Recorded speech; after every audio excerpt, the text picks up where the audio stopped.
Doon ka sa tao na hinding-hindi napapagod na mahalin ka. Despite sa layo nyo, despite sa dami ng away nyo, at despite sa mga indifferences nyo sa buhay. Doon ka sa tao na handang makinig sa'yo all the time. Yung i-comfort ka, papakinggan lahat ng mga sumbong mo, hinaing mo, at yung mga reklamo mo sa buhay. At doon ka sa taong tanggap ka, hindi lamang dahil sa itsura mo, kundi dahil tanggap ka kasi mahal ka. Doon ka sa tao na kaya kang ilaban sa lahat ng hamon sa buhay, na kahit kayo kalaban ng buong mundo, hindi kayo iiwan.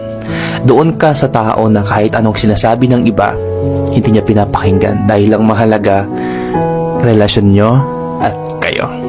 Doon ka sa taong madiskarte at masipag dahil ang ibig sabihin lang yan, inspired siya sa'yo at gusto niyang iparanas at iparamdam sa'yo ang masagana at masarap na buhay.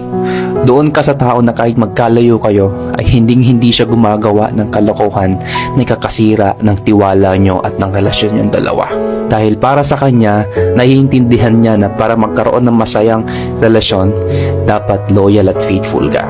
At ang pinakamahalaga sa lahat, kahit sobrang dami niyong relationship na hindi nagtagumpay, ipaparanas at ipaparamdam niya sa'yo na totoo ang pag-ibig at totoo ang pagmamahalan.